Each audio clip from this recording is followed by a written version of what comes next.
안녕하십니까. 공병호 TV의 공병호입니다. 어떻게 더불당 핵심 관계자들은 선거 결과를 조작하였을까? 여러분이 궁금하게 생각하시는 것을 간결하게 정리해서 말씀드리도록 하겠습니다. 크게 4단계로 나누집니다. 1단계는 정확한 당일 선거 득표율 예측입니다. 반복되는 여론조사를 실시해서 이것을 바탕으로서 오차 범위 내에서 당일 선거에 참여한 유권자들이 자기 정당에 어느 정도 표를 줄지 당일 투표 득표율을 측정하는 것은 충분히 가능합니다. 그것이 1단계입니다. 그 다음에 2단계입니다. 2단계는 확실한 승리를 위한 총득표율을 결정하는 겁니다. 다시 이야기하면 더불어민주당 핵심 관계자들은 확실히 우리가 승리하기 위해서 특히 이 선거구를 반대자들을 제거하고 우리가 승리하기 위해서 최소한 이 정도 이상의 득표율을 기록해야 된다, 확보해야 된다, 이런 결정을 내렸습니다. 3단계입니다. 승리를 위한 사전선거 득표율 결정입니다. 격차 혹은 차이라고 부를 수 있습니다. 총 득표율 빼기 당일 선거 득표율, 이것을 결정하게 되면은 승리를 위해서 확보해야 될 사전선거 득표율이 결정되게 됩니다. 그러나 이번 4.15 총선에서는 사전득표율이 사전투표에 참가한 사람 숫자가 2배로 늘어나면서 너무 눈에 튀게 더불당이 승리를 해버렸습니다. 바로 그 점 때문에 승리가 확정된 날 핵심 관계자들의 얼굴이 밝지 않았다고 저는 봅니다. 4단계입니다. 사전선거 득표율 확보를 위한 방법을 선택하는 겁니다. 아주 중요한 실행 방법입니다. 요약해서 말씀드리면 2가지 방법을 조합했을 것으로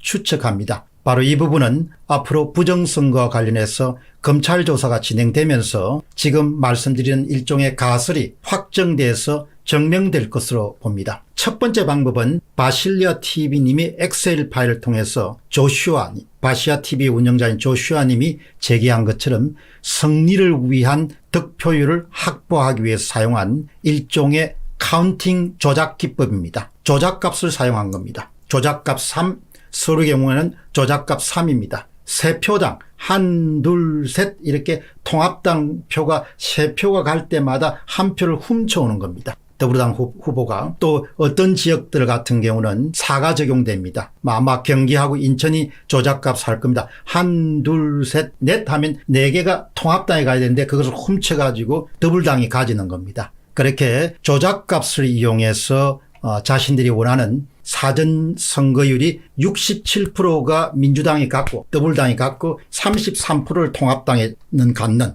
이런 통계치를, 물론 67대 33은 각 지역마다 조금씩 차이가 납니다. 경기 인천은 조작값 4, 그 다음에 또 대전은 조작값 5, 그 다음에 또 울산은 조작값 얼마, 이렇게 해서 3, 4, 5, 6, 7의 조작값을 줘가지고 사전선거 결과를 조작하는 그런 방법을 사용합니다. 이 방법이 현재로서는 가장 주요한 방법이고, 그 다음에 보조 방법으로 사용된 것이 바로 스캇의 인간과 자유를 위한 그 스캇님이 제기하는 일종의 QR코드 기법입니다. 여기서 이제 앞으로 이 가설이 어느 것이 맞는지는 검찰 조사를 통해서 알려져야 될 것 같습니다. 제가 지금 파악한 바로는 가장 주력 방법은 바실리아TV 조슈아님이 이용한 일종의 조작값을 사용해서 표를 빼앗는 방법을 사용하고, 그 다음에 그것을 보조하는 방법이 QR코드 방법이지 않겠냐, 그렇게 생각합니다. 그러나 일부에서는 QR코드 방법을 전부 사용했다, 이렇게 주장하시는 분도 계십니다. 그러나 저 의견은 메인은 조작값 사용하기, 그 다음에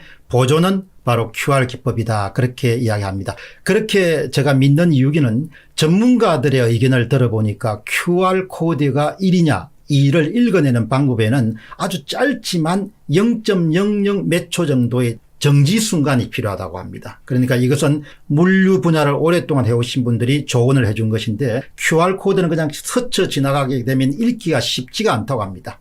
약간의 정지 시간이 필요하다. 따라서 QR코드에 1번 후보, 2번 후보를 입력하였을 가능성도 있지만, 오히려 QR코드는 선거 개표 과정에서 이 개표기를 통과할 때 당일 투표와 사전 투표가 막 섞여가지고 돌아가니까 사전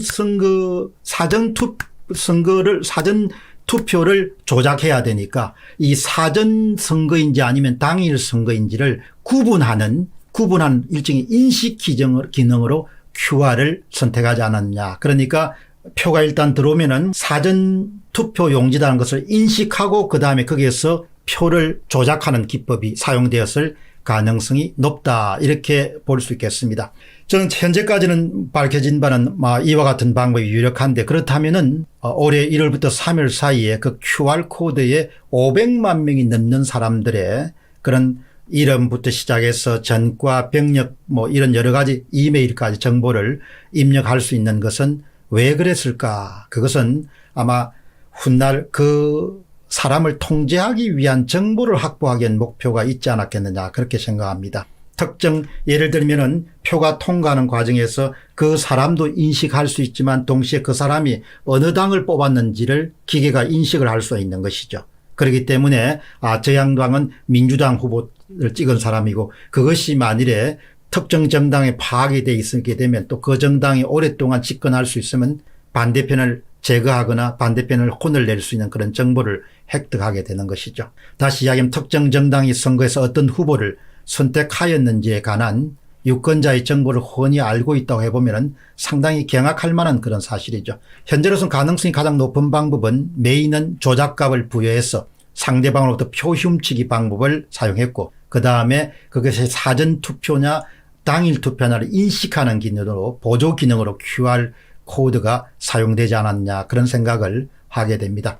사전 선거를 조작해서 자신들이 원하는 결과를 얻어내는 방법은 추후에 검찰 조사에서 아마 구체적인 방법이 나올 것으로 봅니다.